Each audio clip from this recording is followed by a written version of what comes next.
I'm confident that free markets and personal liberties are right for America. I also believe these viewpoints are underserved in the current market of ideas and news opinions. The idea of free markets is underserved in the media ecosystem that has been purchased by multi-billion-dollar corporate conglomerates and techno-feudalist vulture sociopaths like you? Are you kidding me? Hey, it's Jordan. I am in Flint, Michigan, East Palestine, Ohio, Tumwa, Iowa. Please support the only independent outlet on the ground covering what the corporate media covers up. Hey, it's Jordan with Status Coup. Breaking news. The tech bro feudalists who have been unleashed and are on a rampage against you are now hijacking our media even further, if that was even possible. Jeff Bezos, the world's second richest man behind President Musk, you know that keeps Bezos up at night, has now officially hijacked the Washington Post. Not a big fan of the Washington Post anyways, but he's made it official. After years of owning the paper, he is now dictating that its opinion page shift to fierce defense of personal liberties and free markets. Yes, you can't make this stuff up. Let's show you Bezos's tweet from this morning. I shared a note with the Washington Post team this morning. I'm writing to let you know about this change coming to our opinion pages. We are going to write every day in support and defense of two pillars: personal liberties and free markets. Can you smell the Americana, folks?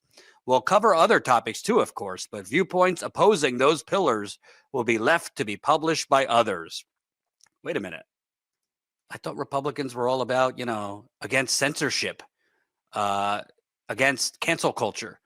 Now, Bezos is only allowing opinions that defend personal liberties and, quote, free markets, which, by the way, isn't a real thing in the United Corporations of America. Our economy's been rigged for decades.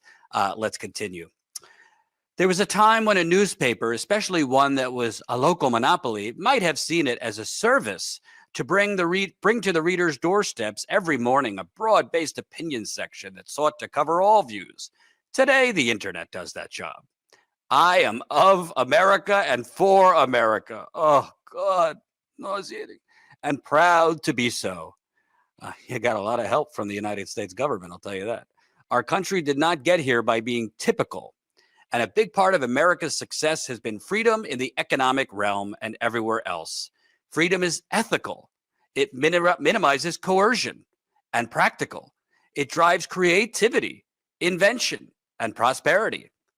I offered David Shipley, whom I greatly admire, the opportunity to lead this new chapter. That David Shipley was the editor of their opinion page to date. I suggested to him that if his answer wasn't hell yes, then it had to be a no. After careful consideration, David decided to step away. I guess even for Mr. Shipley, fetishizing personal liberties and Jeff Bezos' twisted, demented version of a free market was a step too far. So David decided to step away. This is a significant shift. It won't be easy, blah, blah, blah. I'm confident that free markets and personal liberties are right for America. I also believe these viewpoints are underserved in the current market of ideas and news opinions. I'm excited for us together to fill that void. The idea of free markets is underserved in the media ecosystem that has been purchased by multi-billion-dollar corporate conglomerates and techno-feudalist vulture sociopaths like you? Are you kidding me? Now you might say, Jordan, what does this really matter? Who cares about the Washington Post, the New York Times, CNN, MSNBC? They're all shrinking anyway. Independent media is growing. We have actually grown 200,000 subscribers in 6 months. Welcome to our new subscribers. If you're new now, please subscribe. Click the bell for all notifications. Well, unfortunately, the most reliable, consistent voter in America happens to be older people. Not all older people are, status quo or neoliberal. There's a whole lot of older people, including folks who watch Status Coup, that are with it, They're progressive. They're of the working class. They don't consume the Washington Post. They've cut the cord from all this crap years ago. But unfortunately, I've been traveling the country for nearly a decade on the ground reporting. I can tell you the most consistent voter, definitely in midterm elections, definitely in local and small, lower level elections, and in the presidential elections, are that 50 and older voter, definitely 65 and older. They vote in almost every election. And those are the people, by and large, that are still consuming Washington Post, New York Times, CNN, MSNBC, Fox, definitely Fox News, the Associated Press. And they have been getting a steady diet of free market fetishizing and corporate propaganda for decades. It was accelerated after 1996. Google, I hope it doesn't bore you, the Telecommunications Act, which Bill Clinton helped to deregulate the economy further. Maybe we could get into that in a longer show, explaining how Bill Clinton helped to deregulate the economy. But not that anybody was relying on like the Washington Post per se for the truth about America's corruption on both parties, because the Democrats are corrupt too, just like the Republicans. Although Republicans right now are, making what the Democratic Party corruption look like child's play when you consider what President Musk, Vice President Trump are doing, and just a complete grift. But the fact that Bezos has now, technically he owns the paper, so he could do what he wants, but he's taking that ownership, which till now was pretty hands-off, according to Washington Post reporters, opinion columnists, executives. They said Bezos did give them independence, but that is no more. He shot down the Washington Post endorsement of Vice President Kamala Harris. He wouldn't allow them to do that. And in exchange, look at him, sucking at the teat of Trump at the inauguration. He was in the second row next to Musk and Zuckerberg and all the rest of the techno-feudalists. And he's already getting new government contracts. And Trump gutted the National Labor Relations Board, which is exactly what Bezos wanted, because Bezos is probably the worst union buster in corporate America, which I'm about to show you more on, as we've covered for years, as we've covered the Amazon union organizing campaign before their historic win, the Staten Island JFK 8 warehouse. They won in 2022, and Bezos and Amazon have refused to even come to the table to negotiate a contract, even though by law they have to. But laws are not for Jeff Bezos, right? So Bezos is now shifting and dictating that his paper, which still has a lot of influence among a huge subset of America, particularly those older voters. And again, don't freak out in the comments if you're an older voter. I'm not saying all older people consume the Washington Post or are neoliberal idiots. However, he's talking about, I'm going to move my paper to fetishize and fiercely defend personal liberties and free markets, the free markets that he has rigged, along with Elon Musk, along with Mark Zuckerberg, along with the Waltons, along with all the donors to the Democratic and Republican Party. Well, I want to show you a clip. We have a lot of new subscribers, so you might have not seen this. I was on the ground covering right around Christmas time, Amazon workers in New York City at that big JFK 8 warehouse went on strike right before the holidays to hit Amazon where it hurts. They went on strike at the JFK 8 in Staten Island. They went on strike in Queens and a couple other locations around the country. I want to play this clip so you could see just how much Amazon workers, how many personal liberties Jeff Bezos gives Amazon workers, just how great the free market is for Jeff Bezos' Amazon workers. He's got to be a man of his word, right? His vision, he is by America, of America, he wrote in his little missive this morning. Let's see how the free market and personal liberties are working out for Jeff Bezos workers at Amazon. This clip is a bit longer, about 3.5, 4 minutes. Please, please watch the whole thing. It's got a little wind because it was very cold out. This is what independent on-the-ground reporting provides you. You will not see this on CNN or MSNBC or in the pages of the New York Times or Washington Post. You will see it here from Status Coup. Here's my on-the-ground interview from the Amazon strike right before Christmas with Connor Spence. He is the president of the Amazon Labor Union, which is now affiliated with the Teamsters. I forget the actual number. What was it, like 10 to 15 football fields? Yeah. How big this warehouse is? 15 football fields, yeah. So just working here, when you barely get, a 15-minute break, you are, in addition to the labor of the packaging, moving product, I mean, you're up and down a huge, huge facility. Tell me about, has conditions gotten any better since you won the union? But basically Amazon refused to recognize, so you've basically been dealing with a lot of the same things. No, it's absolutely not gotten better. In a lot of ways, it's gotten worse. Even during the pandemic, we had a few things they gave us to try to appease people. Those pandemic protections actually put us a little bit closer to feeling like we had more of a normal workplace. But now they've rescinded a lot of those things. They have made a lot of the working conditions, they've made changes that go in the opposite direction.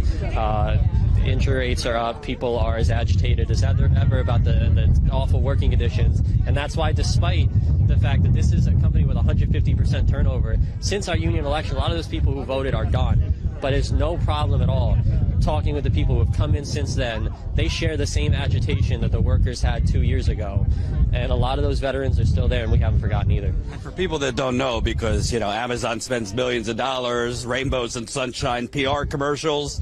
I remember the one with a guy they put through school who ends up at the end of the commercial on a beach, looking wonderful and happy. But you mentioned the 150% turnover. Yeah. So they hire a lot of seasonal workers that they then get rid of.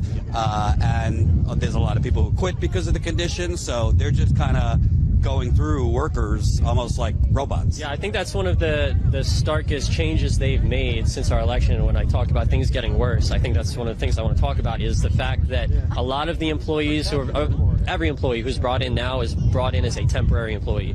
You make less money. You get no benefits. During our union election, Amazon's one of their biggest talking points was, we're such a great place to work. Who else gives you benefits day one? So we won the election, and then they got rid of that. So now you can be a temporary employee for over the first year of your employment. You make less, you have no benefits. If a family member dies, you can't even put in for a bereavement leave. Wow. You're treated like a second-class citizen. And a lot of those white badge employees, that's what they are. They're here on the line with us. We saw that with the United Auto Workers strike, that's a big thing they were striking for, because the auto companies were using temp workers basically as a way to not pay benefits and get around, labor law. Can you kind of talk about, we were here years ago and it was stunning. I mean, we came out probably like 8 or 9 times before you won. I mean, there were ambulances all the time humming back and forth. I talked to people, talked about people being carted off on stretchers during the summer because of the heat in the warehouse. Tell people kind of the injuries that happen here and ambulances and all that. Well, there was a recent report that Bernie Sanders did, especially around injuries during their critical times, prime day peak season. It shows their published injury rates were always bad, but actually they distort the figures, and they're even worse than we thought. And it all comes back to the rate-based quotas, the productivity metrics. Amazon's injury rates, like anything else in this company, it's not like something they're struggling, they can't figure out how to fix these things. It's a very obvious fix. Slow down the quotas, give people longer breaks, give people reasonable accommodations, but the one metric they care about is productivity, and so the injury rates are a very tightly controlled metric. They injure people just enough that they don't get in too much trouble, and it doesn't cost them too much money in liability, and they have all these measures in place to make sure that when workers are injured on the job, there's all these obstructions in place to prevent them from even getting the kind of help they need. Wow. Sign me up for the free market and personal liberties under Jeff Bezos, who, according to him, he is of America and for America. By the way, this is the same Jeff Bezos who, along with President Musk, has gutted the National Labor Relations Board. That's the quid pro quo for supporting Trump. Biden, to his credit, had a strong National Labor Relations Board. They actually did a lot of good things, including they made it illegal to do those captive audience meetings where workers at Amazon, Starbucks were ordered to sit in meetings and listen to union-busting consultants tell them why a union would be so bad for them. They got rid of that. They made it easier to organize in your warehouse or coffee house. Well, the new techno-feudal cabal has put an end to that. This is from American Prospect. The Musk-Bezos war on collective bargaining. When Biden's NLRB began to restore workers' rights, the world's richest men moved to shut down the NLRB altogether. On Wednesday, January 8th, even as the firestorms wreaked havoc around LA, attorneys representing Amazon came to the federal courthouse in downtown LA to make clear that their client was still insisting on dismantling the only agency of government that enables private sector workers to join unions and bargain collectively with their employers. Not coincidentally, beginning in 2022, both Amazon and Starbucks had seen workers at a number of their facilities vote to go union, the first time either company had experienced such an affront to their hitherto unchallenged power. Though no major organizing campaign was underway at SpaceX, the board did charge the company with 2 labor law violations over illegal firings, which was all it took to prompt CEO Elon Musk to file suit against the NLRB as well. As is the norm for American employers, both Amazon and Starbucks have yet to sign contracts with any of their workers who voted to go union. Amazon argues that its now 3-year refusal to bargain with Staten Island warehouse workers who voted to unionize in early 2022 doesn't violate the nation's labor law, of course. It also argues that its California, New York, Illinois, and Georgia delivery drivers who'd voted to join Teamsters, who deliver packages from Amazon warehouses, driving Amazon trucks, wearing Amazon uniforms, obeying Amazon's productivity standards, and who are surveilled by Amazon cameras in their American Amazon cabs, aren't really Amazon employees, since Amazon franchises out its driving operations to third-party contracting companies. Another way that they legally break the law. This is Jeff Bezos' idea of personal liberties and a free market.